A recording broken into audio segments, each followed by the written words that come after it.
see some more joining.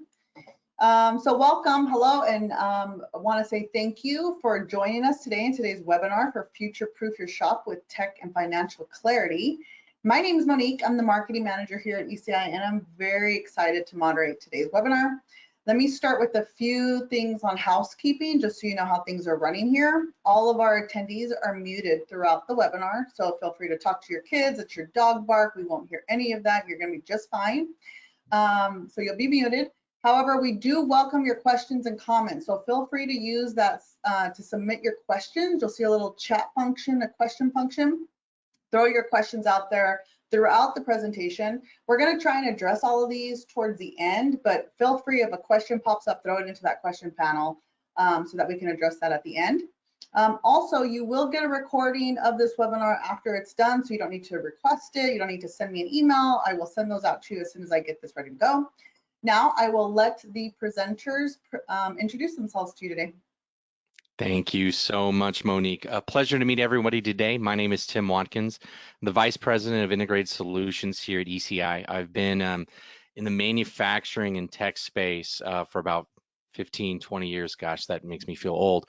But excited to kind of speak about some of the things and trends and strategies that I'm seeing from my seat. Joining me as well is Sam Brownell, sorry.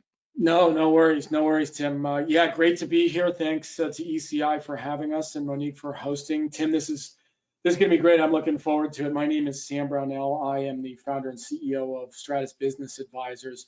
We work with independent manufacturers, their suppliers, and downstream customers all around the country to help with succession planning and business valuations.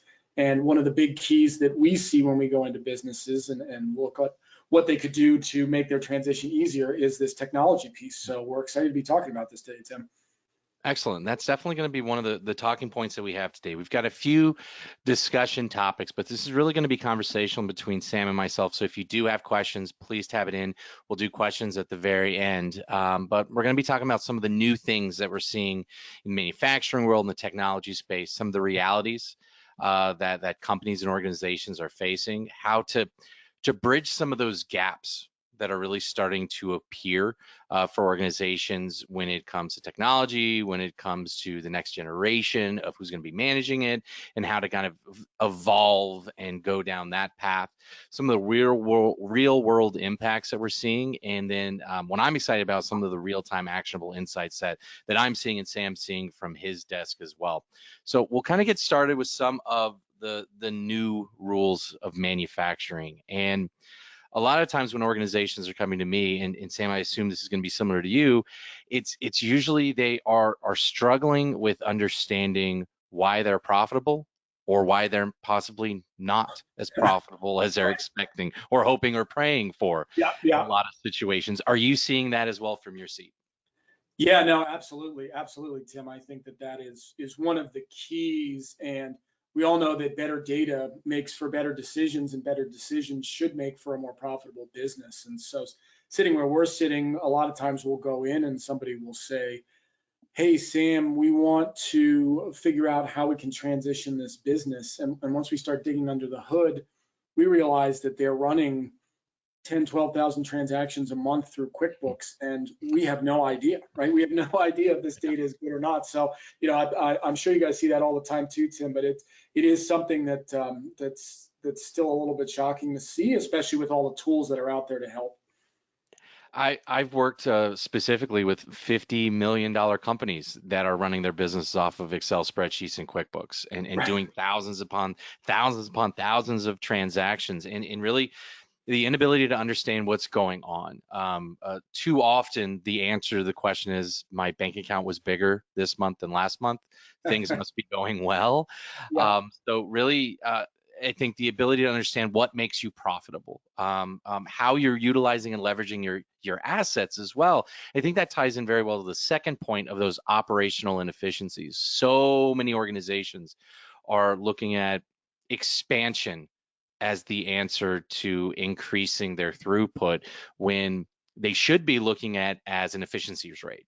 Are you leveraging the resources that you have at your disposal to the maximum of its abilities? Are you going to go buy another laser, another CNC machine, create a second shift and more overhead for your company when you could have just used what you have better. Are you seeing that as well?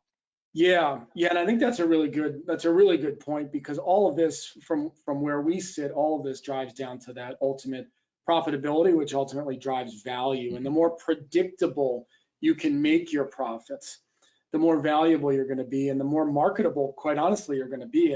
If Tim's got a manufacturing business and we can't tell from month to month what's going to be profitable, where it's coming from, who's driving that profitability, I'm going to scratch my head and either say, yeah, I don't really want this business, or I'm going to pay you pennies on the dollar for it. That word predictability, I think, is a really, really good one. When obviously ECI is a merger and acquisition company, we deal with a lot of private equity firms that are investing heavily into the manufacturing space. A few years ago, I said, if I was richer or smarter, I'd take a couple $100 million and just go buy a bunch of manufacturing organizations. Unfortunately, I guess I'm smart enough to have the idea, but not smart enough to actually execute on it, because a lot of organizations are doing exactly that. And a lot of the organizations that I talk to are trying to make themselves appear more valuable to organizations for those mergers, for those aggregation of multiple units of manufacturing, and that predictive nature of it. Who are your customers? How often are they buying from you? If a customer hasn't bought in X days, X weeks, X months, are they still a customer from you? Are there customers you should fire? And that's always a tough conversation to have, especially for small to medium manufacturers that have maybe had a customer for years, if not decades, of you're not profitable with this customer. You're doing it out of the goodness of your heart, but we're not at that point as a business anymore. We need to be a little bit more cold-hearted in here and understand that I need to fire this customer, give them significant price increases to make them profitable again. That can be a difficult conversation. How do you guys handle that on your side, Sam? Yeah, no, I agree with you, Tim, and I think that that's part of the challenge of growth, and that's one of the ways that technology can really help, is because what we talk about is segmenting customers, right, into your A, B, and C, and maybe even below that, right? If you've got anybody below that, you should probably definitely get rid of them. But who are those customers who are actually making you money? If you can determine that, how do we sell more to them, or how do we get more customers like them? That's really a powerful tool, because as you mentioned, you can spend so much time and money trying to make your C-level customers profitable or trying to make them happy. Yeah. And really, they're not doing a whole lot for your business. And maybe they were when you were $5 million, but now you're running $20, $30, $40 million. You're a different company. And as you said, you need to be thinking about it more from a business angle than, hey, Tim, he's been a buddy of mine for a long time, so we're just going to keep him around. Well, and how do you invest in new technology and infrastructure to better support those most profitable customers? Maybe it does make sense to buy that laser or that CNC machine because it has efficiencies, or it has functions or features, or allows you to do more for that profitable type of customer. If you haven't taken a look to really analyze the data, analyze your customer base, understand where you're profitable, you can't make that decision. You're just throwing money and hoping it works at that point. And we see a lot of customers that are doing that today. And that really hurts you with some of the realities that a lot of the companies that we work with are facing day in and day out. Customer demands are not getting smaller. They're not, hey, take your time, we're fine, get it to me when you can. Yeah, the speed, the quality, the customization, I want it cheaper, I want it faster, I want it better. Well, we all know that's really impossible. What are the two that we can pick? Because you can usually try and get two of those. How are you evolving with those customer demands, and how are you leveraging technology and your infrastructure and your competitive advantages to lean into that as well? I think is a critical conversation we have. Yeah, no, I totally agree, and it is going that direction, and it has been for a while, quite honestly, with the three things that you've outlined here, Tim: speed, quality, and customization. These are things that are only becoming more important over time, and if you can't do it, somebody else can, right? Now just think about the fact that all of us order from Amazon, right? Why are we doing it, right? We get it exactly when we want it. It's typically a quality that we can work with, and then we can customize that order for what we want. Oh, I want this many, I'm going to order this many shirts for my my son's baseball team, and they get the right logo on it, and they get there when I need it so that they're ready for this game on Saturday. And we're talking about the same thing here with your customers, right? Folks who are listening here, and why technology is important and why you need to make that investment. And it even gets into, I think, a deeper question when we start talking about, you mentioned earlier, Tim, this idea of next generation. And these are people who are coming in and really expecting this to be there, right? If you want to attract that next generation and you're still sitting there working stuff out through a spreadsheet, boy, it's going to be really difficult to attract somebody who's thinking, I would really like to figure out how this supply chain can be better or how it can be more efficient through our manufacturing process if you don't give them the tools to do that. And I think it's really interesting going back to the prior side of what aligns my customer demands, my competitive advantages, and how I beat competition. So our competitors are getting better. They're investing in technology. They're leaning into their strengths. What are our strengths as an organization? How can we use technology to find those and then amplify, invest into them, and use them to get the right type of customers? Is quality your benchmark? I deal with a lot of companies is that's their critical thing. They provide a quality product versus cheap and fast. And if that's what you're doing, you need to invest in quality solutions. You need to invest in machines that allow you to have a no tolerance or minimal tolerance and really provide a consistently quality product versus we're just fast, or we can be nimble and we can be agile. What are the data that are proving that? How can you monetize and make more investments to amplify that, to beat your competitors more often where you're already beating them? Right. I think that's a fascinating part that technology can really drive those type of conversations. You obviously mentioned supply chain, the instability that we've seen for years. I'm hoping every once in a while it'll slow down a little bit and it'll be normal. Right. But that's a massive driver of both cost for organizations, but also customer satisfaction, on-time delivery. A lot of those supply chain instability requirements, you need to be a little bit more agile. So from what you're seeing in the market, are organizations still struggling with that? How do you see them best kind of weaponizing the tools and the technology they have at their disposal to minimize some of this instability in the supply chain? Yeah, and I think that that's a really important point, and one that everybody needs to be thinking about, because that instability is really part of the system in many ways, right? It's not a bug, it seems to be a feature at this point, and so you do need that technological solution that helps you, and I think you used a critical word which we use all the time, which is invest, right? I think too many people think of this as a cost center. Geez, I've got to pay the $12,000, $20,000, whatever it is in cost for this system, and I think that's the wrong way to look at it. And we're certainly going to get into it later, I know, Tim. But this idea that you're investing in your business, and you're investing in your best customers, and I think that that's really what the technology will do. It will help you determine who are your best customers, what do they really want. And then we can develop a strategy for how to get it to them. Because if we're really kind of throwing darts blindfolded, trying to figure out who we're selling to, who we're getting it from, when is it most efficient, where does this stuff line up, and we're still really doing stuff based off of a handshake, I think that's going to be really difficult. And we see it all the time when folks do come, and you mentioned all the M&A activity, when folks do come into a conversation about how do I transition my business, or what am I going to get for my business? What they're not thinking about a lot of the time is, yes, there are the financials, but it's also the operations. And the operations are what ultimately drive the financials. And so if you don't have that in place, even if you're profitable, that's going to be a really difficult sell, or it's going to be a sell for a price that you're not very happy with. And so I think this idea of investment is really, really important. Perfect. So a lot of this is about, access to data. There's data out there, even for somebody, as I mentioned earlier, running Excel and running QuickBooks, maybe running multiple systems, silos of information. Those silos have the data, but the issue that I see is you're not able to do anything with it. you're not able to clear or create connections and data points that tell the story of what's actually happening with your organization. I just see a piece of the story.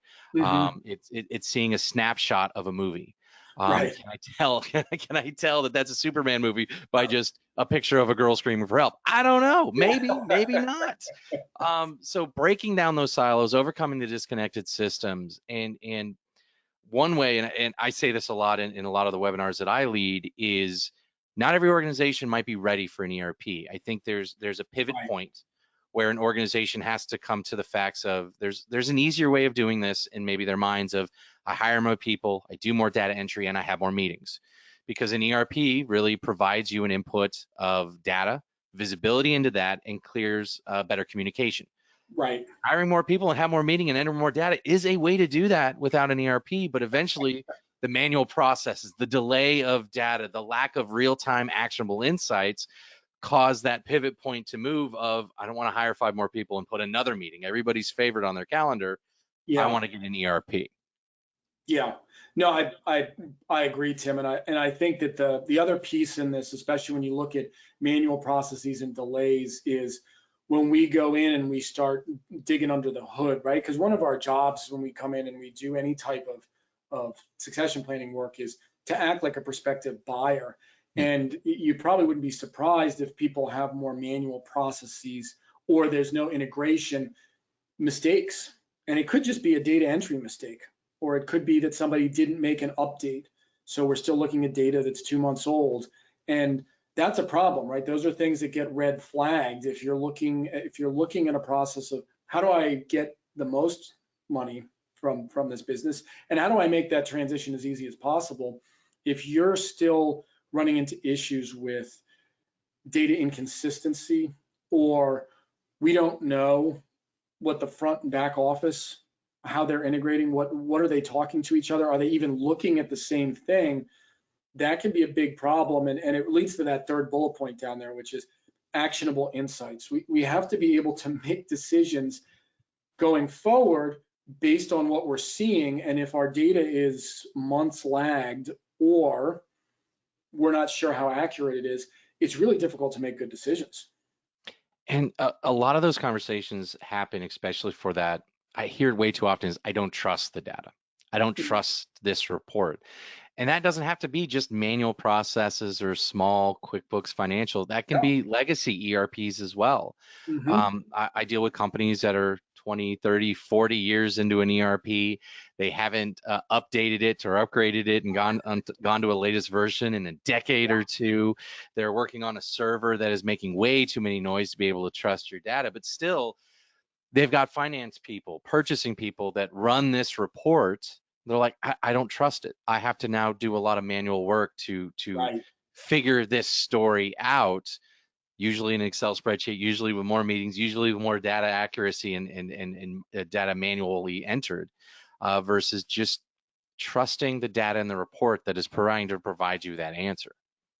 Yeah, no, I definitely agree. And we run in with that. I think that was a great point, Tim, is that even people that are using ERPs a lot of times are not using the latest version. And it's I'm comfortable, right? I got to know this. And that's all well and good, but if we're not using what is at the cutting edge, right? What has been updated, because updates, let's face it, in any tech product, we're making updates because we're finding issues, because we're finding better ways to do things. And so we really need to be on top of that as business owners to make sure that we're pulling the latest and greatest from our system, right? Again, it's an investment. We want to get a return on that. If we're using something that's a decade old, we're not doing well by ourselves, right? We're not getting a very good return on that investment. Well, and obviously talking assets, you're familiar with depreciating value, and in so many organizations, their ERP or their software stack is a depreciating value. Yeah. They're 3 years, 5 years, 10 years away from the group that implemented it. They've lost 2 or 3 people from the champion team that kind of really carried the mindset of how we want to do it. And they're just a different organization. I always say that if you buy an ERP and you implement it, And 5 years later, you're looking at your business the same way and you're asking the same questions. You bought the wrong ERP. You bought the wrong tech stack to drive it, Yeah, because it should great point. change who you are. It should change your organization. It should answer the baseline questions and go to the Yeah, second tier, the third tier, the fourth tier of questions. You should be asking different things about your business, because the other stuff we've already got answered. And right. farther you're away from that type of investment or reinvestment with an Mhm. upgrade or getting a business process analysis or some type of work from the ERP consulting team, that depreciating value, I start using less. I start going to more manual processes. All of a sudden, somebody that knew it did X leaves, and now nobody knows it does X anymore. So we buy a different software, we invest in a manual process to do that.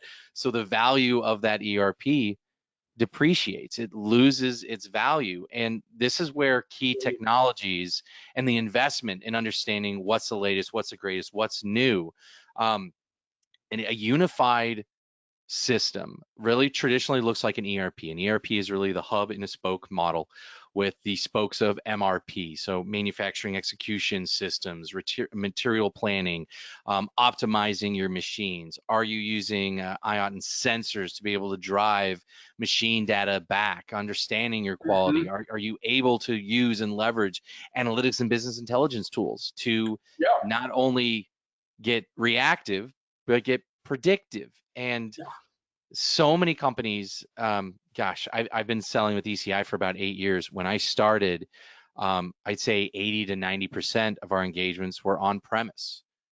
They were perpetual license. They were the olden days of doing it. yeah, The last 2.5 years, 90 to 95% of our engagements have been cloud, have been subscription, have been I wake up and I'm on the latest version of this software. I don't need to worry about that upgrade yes. process. So are you seeing similar in other industries, in other manufacturing ERPs as well? Yeah, yeah. I mean, I definitely think that anybody would be wise to move towards that cloud solution, right? And you see it all across the different technology solution companies. But yes, I think that getting into something where you don't have to think about it, where it's not a big pull.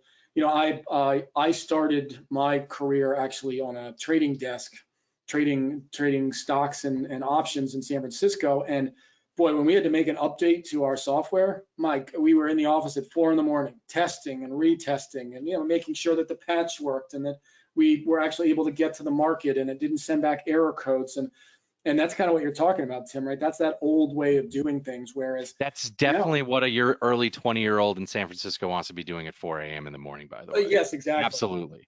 Exactly. Of all the fun things to be doing in San Francisco, exactly. That's definitely not one of them. But here it's the same thing. And with your business, you don't want to be sitting there and thinking, geez, are we going to have to really slow things down or go back and have a manual process for a week while we make an upgrade and then have to re-enter all this data post? I think and we see people who are trying to do that, and that's it's frustrating for them and they're not really sure how to get out of it.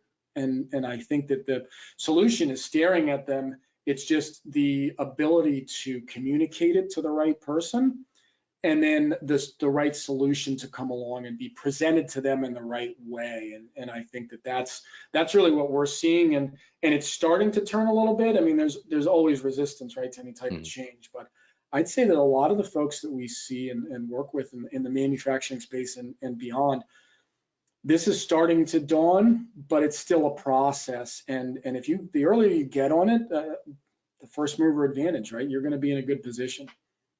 Well, and speaking about the MES piece, the predictive maintenance, some of the sensorization and machine utilization, machine uptime, downtime, these were not conversations that we were having with 5, 10, 15, $50 million Mhm. companies a decade ago. That Right. was enterprise, that was large organizations. So the democratization of some of that technology, some of that data, the ability to get it. I have $1 to $5 million companies that have sensors on their machines that are bringing real-time data back into the ERP today. Are you seeing some of that leverage of data that 10, Absolutely. 15, 20 years ago? I mean, you're talking billion-dollar companies, not million-dollar companies leveraging it. Yeah.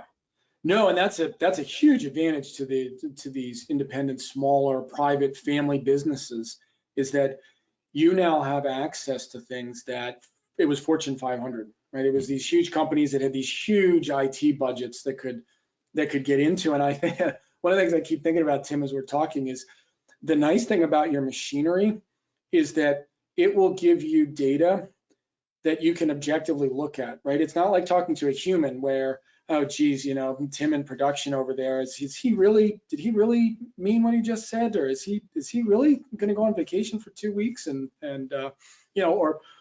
so that's a really cool thing, right? As you're talking about these different systems to gather data about things like utilization, that's huge, because that's telling you exactly what's happening. And as we talked about a couple slides ago, why bring in those more people? Why add those extra shifts? If we know that we're at 60% utilization or 75%, well, can we make that more efficient? Can we add more to what we're doing?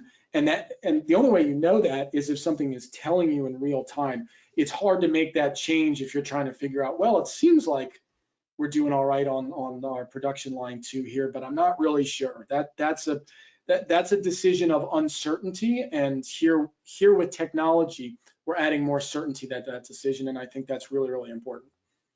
And leveraging that critical nature of data. So, data collection, shop floor collection, people clocking in on jobs, that's directionally accurate, especially if it's real time, barcode, things like that. If it's filling out a time card and hoping it's right, I always go back to the story when I was a newer sales rep working for FedEx, and they wanted to do a time study of how we were spending our time. Okay. For about 6 months, everything I did was 5 minutes. Didn't matter if it was a 10-second call, an hour and a half meeting, whatever. It was fine. It was just Yeah. easier. Right. The data they got from Mr. Tim was absolute crap. There was no value at all into that. But they eventually invested into call tracking capabilities, call monitoring capabilities, and I pick up a phone, it starts to clock, and it goes. So it gave them that real-time actionable data. And I got some questions from my manager about 5 minutes. I was like, yeah, it was really easy. Sorry, boss. So it's about the data that you can trust, that you can leverage. And one of the common conversations that we're having is the general manager, the head of ops that's been doing it 20, 30, 40, 50 years for your company. Right. That isn't going to be doing it for another 20, 40, 50 years. How do we gather and get all the information that is out of their heads into somebody else's head, but more importantly, into a technology that can carry that burden? So being able to have that data, to be able to have that tribal knowledge, can help you bridge the gap of what happens when my 50-year general manager or ops manager decides to not work tomorrow, because it's eventually going to happen. Yeah, right. No, 100%. And that's one of the keys, right? To ask yourself is, if I'm the owner and I'm getting closer and thinking about retirement, look around, because I bet most of the key people are also about your age. And so we need to build something, and technology is a great way to do it, right? Because the technology it's not going to retire, right? As long as we're keeping on top of it, we're not going to be retiring what's being fed into our systems. And that's really powerful, because it's a lot easier to transition when it's already there. Hey, our processes are there. The historical data is there. That becomes a really easy thing to transition. I was working with a company in the Pacific Northwest, and the owner, he was the founder, he was in his upper 70s, I think he was 78.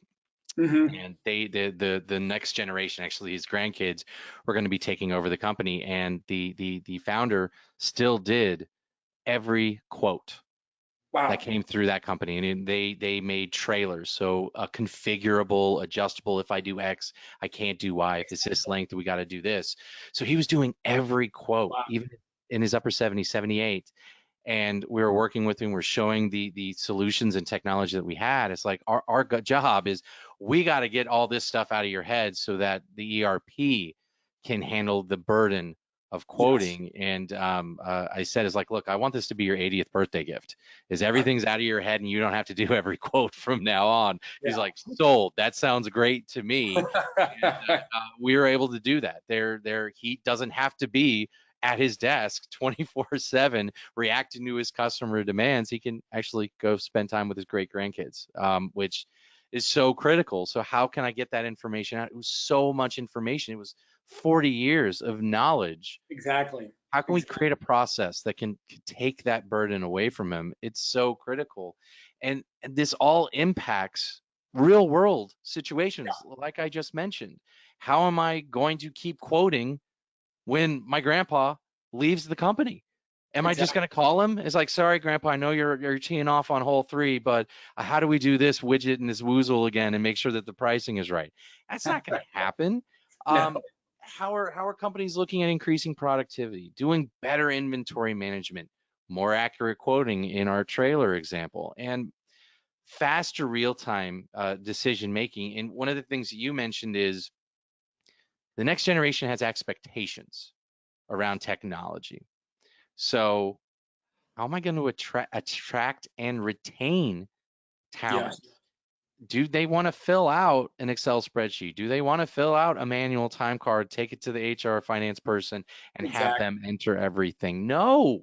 No. They grew up with smartphones. Yeah. They expect that level of clarity and visibility and technology carrying some of the burden of that work interface. Yeah, no, I mean, and 100%, and it just all of these things that you're mentioning, Tim, is it back to that efficiency, right? I mean, let's take inventory management, right? And that's one of the things that we almost every client we talk to, that's one of the things that we discuss with them is how are you managing your inventory? Mm-hmm. How often are you doing cycle counts, right? Is this something that you're able to tell me right now what you have? Or are you saying, well, we did one on December 31st and we're about here? Well, as fast as things are changing, especially when we start talking about tariffs, right, and aluminum and steel and all this stuff, you better know what's in there. You better know what cost it is at, because that gets to the whole thing of quoting. And it all flows downhill and eventually hits your bottom line. And you want to make sure that whatever you're doing, whatever pricing decisions you're making, whatever inventory management decisions you're making, ultimately you have that eye towards what's going on my bottom line. And technology is a way to do that, so that you're not sitting there with a piece of paper and trying to keep track of what's going on, or to your example, all of the different variations, right? If I'm getting a trailer and I want this, but I don't want that, and I mean, that's a monumental task to do once, let alone multiple times throughout the course of a week. Right.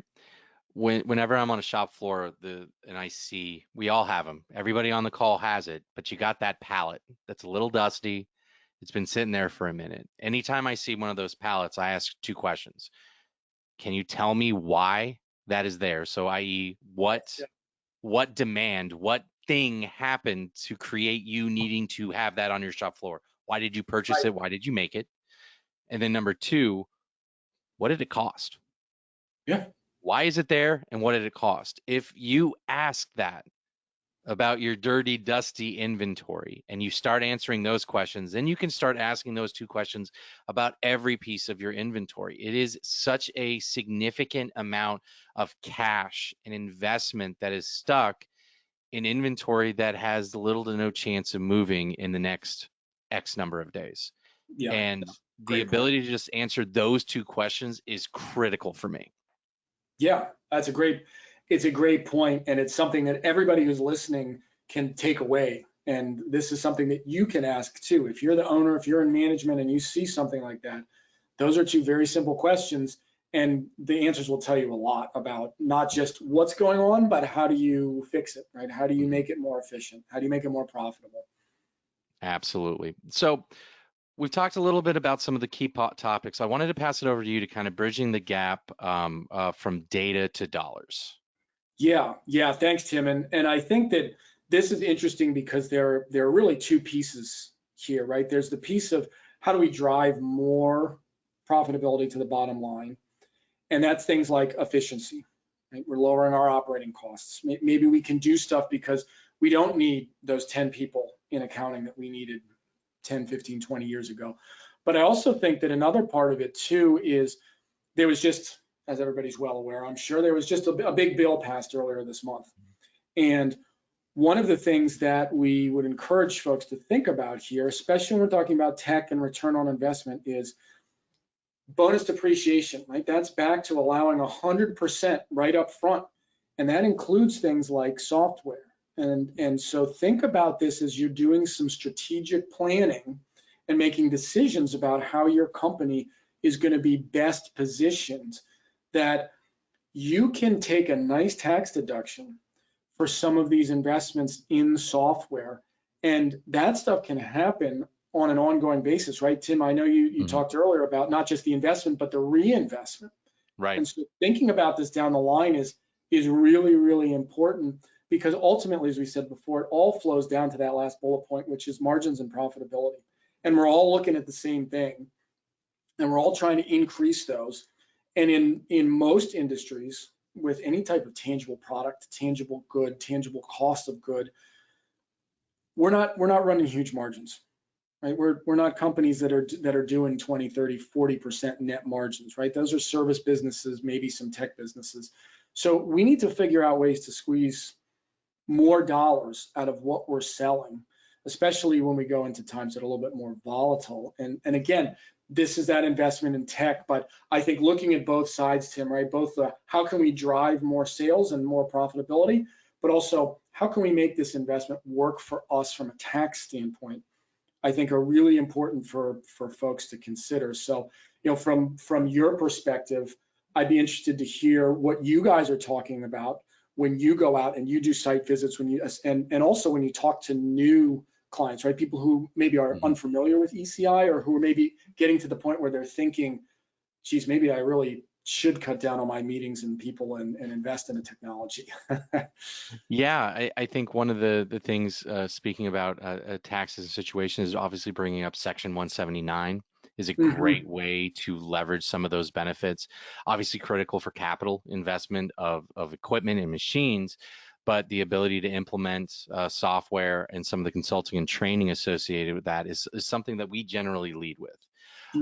Is saying, how do you view this? And I think the big question that I like to ask is, do you view this as a one-time expense or an ongoing investment? And I think that lines with kind of where your track is going. Yeah. I think it's the mistake and the legacy model of, I'm going to pay $150,000, I'm going to implement it, and then I'm really just not going to go on maintenance and support and just run this on my own for 10, 15, 20 years. That's the legacy mindset that I think really does create that depreciation of the asset, that creates a lack of adoption. And really, you buy a high-end sports car, you're going to get the oil changed, you're going to get the tires rotated, you're going to take care of it. You buy a $500,000 laser machine, you're going to have experts in that machine come out and tweak it, maintain it, keep it efficient. And yet so many organizations don't choose to do the same thing with their ERP and their technology, even though it touches 360 degrees of their business. So the ability to drive into those type of conversations, creating a recurring investment, not for ECI or software's benefit, but for the company's benefit to maximize that ROI. Yeah, and I think that's really a key here. And the other thing too that I would say to folks who are especially thinking about things around valuations and how do I improve a valuation, is that whenever we're looking at valuing a company, one of the first things we look at are what we call non-recurring expenses. And so an investment in a tech system is going to be, if I'm spending, let's say, $20,000 on an IT budget, and then I spend $100,000 to put in a really, really good ERP, and maybe I add some other bells and whistles, right? Some predictive analytics and other things like that. I'm not expecting you to spend $100,000 every year, A. And so that's something that's going to get backed out of cash flow, and that's a good thing, right? That's increasing your margins, increasing your cash flow for that year, which is ultimately how you're going to be valued. The other piece of it is that that's not something that I'm going to have to do as the buyer. And people are looking at your business, and they're going to put discounts to say, all right, well, you know, Tim really should have put something in place, but because he didn't, that's an investment that I'm going to have to make. And I'm going to have to make it while I'm trying to transition a business or roll it up into this new co that I've created.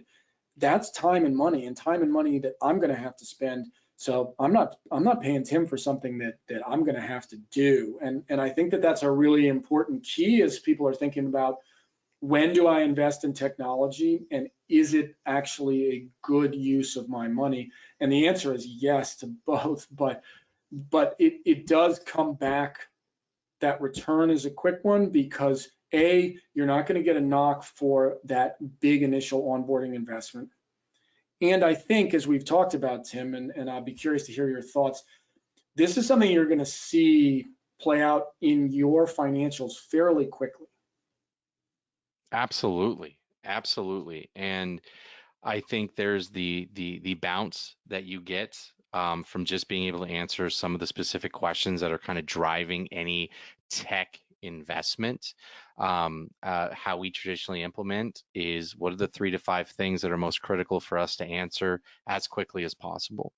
So when we're implementing, we're not trying to eat the entire elephant. We're trying to do it in single bites.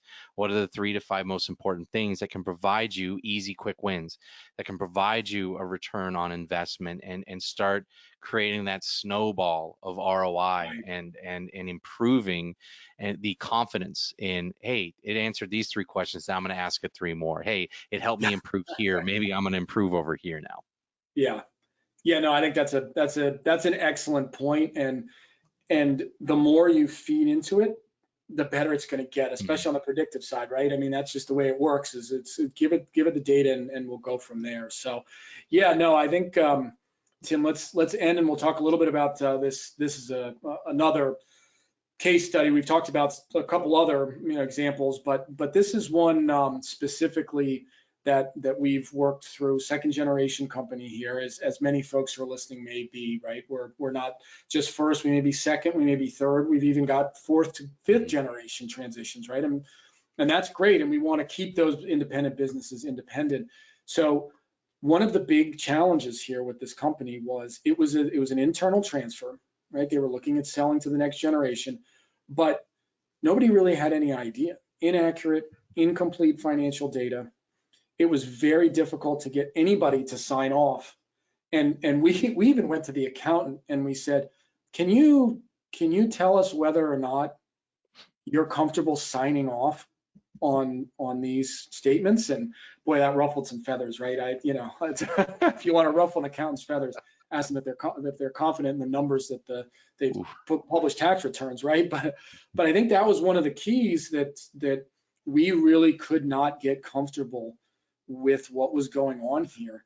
And that was the push, right? That was the push to, if you're going to make this work, and I think more importantly, if you're going to give your next generation, the next generation of the family, a chance for success, right? We needed an ERP and BI right here to really try to make sure that, as you said earlier, Tim, we have knowledge coming from here into a repeatable process, a place that's transparent where people can have access to it without having to call up grandpa or Uncle Joe and ask for this stuff.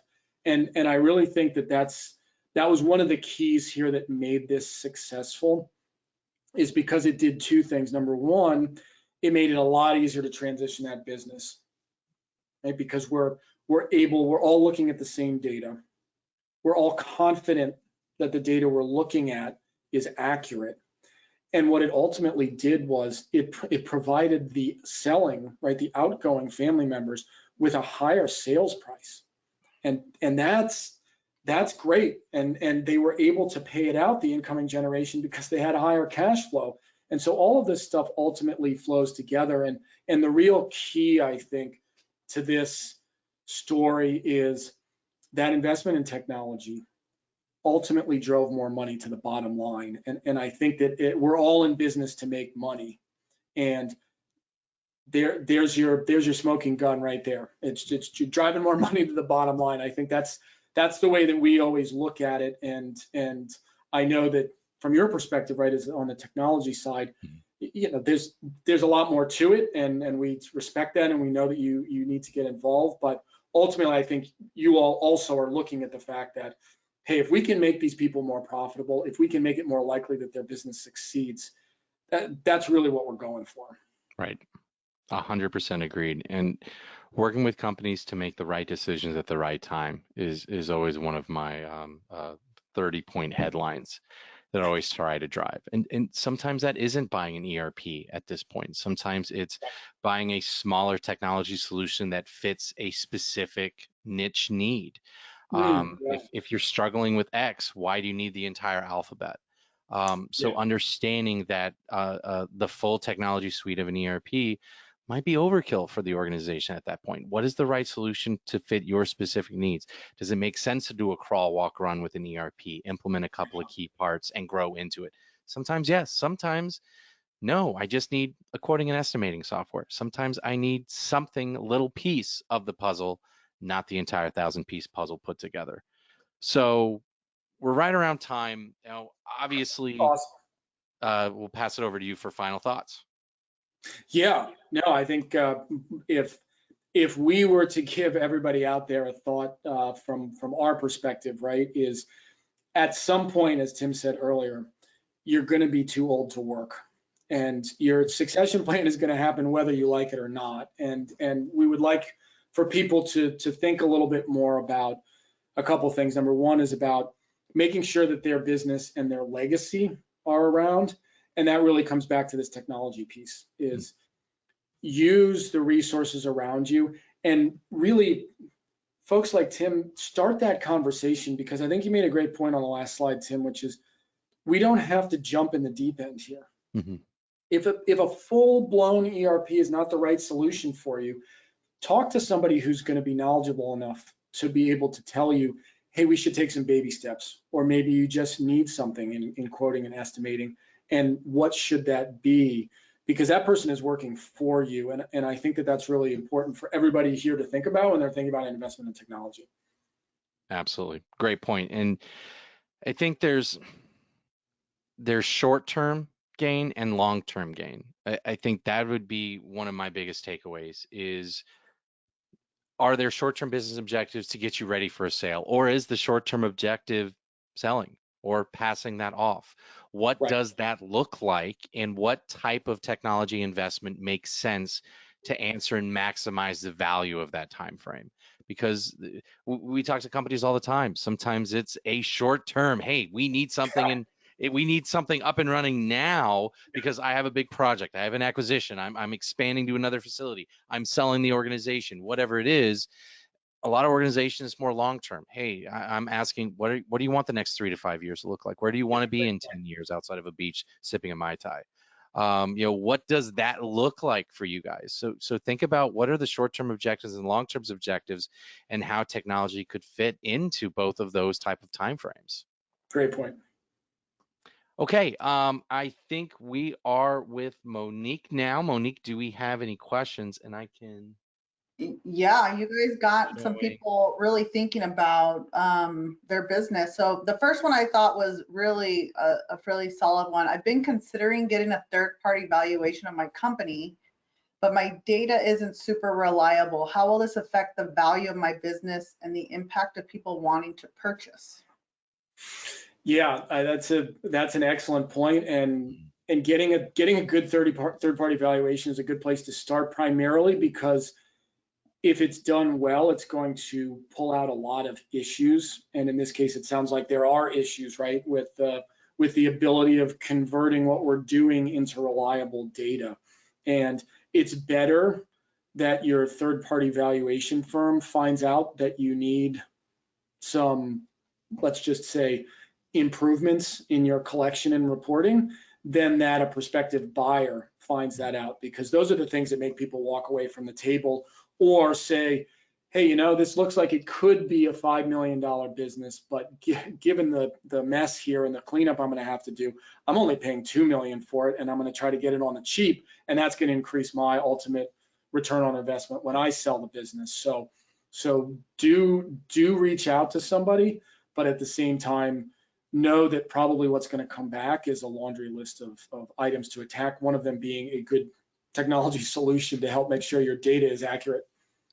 Well, I think they'd be able to direct you to the biggest ROI movers rather than trying to solve every data problem what are the 3 to 5 things that you should be focusing on? So I think reaching out to a third party should allow you to weaponize that time. You don't have infinite time. You don't have infinite resources to be able to fix some of the problems that you know about your business.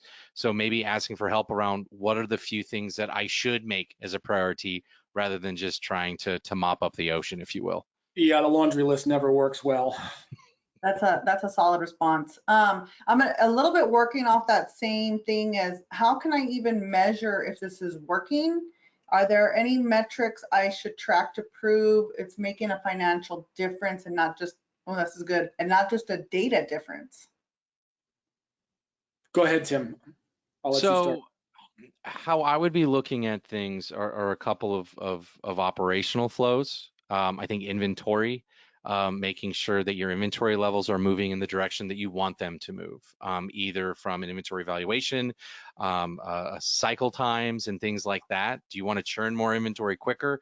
Do you want to carry less inventory? So depending on what good looks like for your organization and how you've defined that, I want to find reports that align with that type of improvement. The second piece is always around profitability. Am I more profitable on the right businesses and the right jobs and the right sales that I'm doing? Am I leveraging the right type of quoting? Because sometimes profitability isn't always just an operation issue. Sometimes it's a quoting issue. Yeah. Are you quoting it right? Are you taking the right labor accounts? If I expect this to take me 4 hours and it actually takes me 8 hours, congratulations, your quote's wrong, you're going to make less money, and your schedule's also wrong, by the way. You just lost 4 hours. So where is the problem of your profitability? Is it on the operation and the execution side, or is it on the quoting and estimating side? And the third piece is really operational efficiencies. Am I utilizing the resources that I have better? Yeah. Am I seeing my downtime rates decrease? Am I seeing my overtime rates decrease? Am I utilizing the resources that I have? So those would be the 3 biggest things that I would focus on. Sam? Yeah, no, and I think that's exactly the right way to look at it. And I would add to it, reach out to your association if you're involved in any type of roundtables and see peer modeling, right? Benchmarking can be a great way to attack some of this stuff. How do I stand up? Right? What are my operational ratios? What are my efficiency ratios? What are my liquidity ratios? I think inventory is a great one, Tim. How do those look versus my competitors around the country? And that'll give you a good, at least, starting point for, am I in the ballpark or am I wildly off? And then again, making sure that it's a small list of things to attack, and either that comes from an internal meeting and bringing in your key people, or bringing in an objective third party to kind of take a look at this. But I do think that using the resources around you to see how you stack up in these various areas can be very helpful. I think associations are awesome. That was a really great point too. They are really very handy and can actually give you some suggestions in terms of which technology they should reach out to, and third-party valuation company. I mean, they're just super helpful. We have a couple more, but I don't know if we're going to be able to make it to both of them. But another question is this a rip and replace situation, or can I integrate with some of the existing tools that I think are working well? Yeah, I think that comes to one of the final points that we made around maybe a full rip and replace of an ERP isn't the right path. Right. What are the business critical things that you're trying to address? And a lot of times, yeah, it can lead to a fuller, more robust tech package like an ERP, but small wins, small investments, they align well a lot of the times. So if you're looking for small gains, small boosts, if you're looking for small efficiencies, if you're looking to answer a specific question in a specific area, a smaller ERP or a niche product or a not a smaller ERP, but a smaller software solution can absolutely provide a lot of value. And it can kind of start your journey on adoption of additional technology as well. Yeah, no, I think that makes total sense. And again, I guess we'll reiterate one of our final points too, which is reach out to somebody who knows this and knows what they're talking about and is there to work with you as opposed to just sell you a package of solutions, right? And so, you know, as Tim and I have been talking, and if you talk to somebody like Tim, this is an opportunity for you to explore what are some of those pain points, and for him to come back and say, I think maybe you need A, B, and C, or maybe you just need C. And so that's good. It's nice to have people that are looking out for your best interest based on where your business is. I think the last thing I would add, guys, is that before you go into any discussion about something like an investment in technology, sit down with your key people, or maybe you have a mentor somewhere, and just try to sketch out what are the 2, 3, 4 big questions that I have. What am I trying to answer? What are our goals here? Because that'll make the discussion much more useful than if you just go into it with well, I just like to have better financial reporting. Okay, well, that's pretty broad. What does that even mean? Yes, exactly. For sure. Okay, there's one more. Do we want to, there's actually 2 more, but I think we're only going to make it to 1 more. Do we want to squeeze in that 1 more? We got 1 more on this, boss. We got 1 more. Yep. I heard that you mentioned tech adding value, but how quickly will this technology pay for itself? Is there any realistic return on investment? Yeah, that's a great question. And again, it depends on the size and the scope, obviously, and there's a lot of variables to that. But I would say, you know, with some of the smaller ERP solutions like our JobBoss Squared product, you're talking about a 60 to 100 day implementation. Double that, and you should be able to get significant ROI, especially if you're coming from very manual processes, lack of data. You're going to get significant ROI in that time frame. With some of our larger solutions like our M1 solutions, which is usually a 6 to 9 month, 8 to 10 month implementation. Again, I look for that second year to start getting directional ROI, but you're probably looking at 2 to 3 years, I would say, to get a full capture ROI and then growing on top of that. Sam, would you kind of agree with that time frame? Yeah, definitely. And I think it really gets back to what you were saying earlier, Tim, about what are your goals? Is this a short term? Are we trying to put something in because we're looking at potential M&A in the next 6 to 8 months? Or is this an investment because we want to keep the business in the family? Or maybe as an owner, I'm only 52 and I'm not ready to hang it up yet. You know, I like what I'm doing. I'd like to be around for another decade potentially or more. And what are those goals to help drive some of this investment, and also to set expectations on what an appropriate return on investment time would be for a product like this. But you know, I will say that one of the things that we mentioned earlier is this type of investment, whether it's a JobBoss, whether it's an MI, whether it's something small or big, this is a one-time, this is a non-recurring, which is ultimately going to be backed out of cash flow as we start to look at what the business is worth. And so from that standpoint, this is a very good thing to do, because you're not going to be knocked for putting in that investment in this when you ultimately get to value the business. So that should be a motivating factor from a return on investment. It's not just, am I driving more profitability, but it's also that it's going to impact the valuation in a positive way. Great point. Solid answers, solid conversation. Tim and Sam, thank you so much for walking us through that. Everyone, thank you for joining us today. There is a quick survey at the end. We'd love to know what you thought about this webinar. Any feedback, we'd love to hear that. So please fill that out, and we hope you guys have a great rest of the week. Thanks, y'all. Thanks, everybody. Thanks, guys.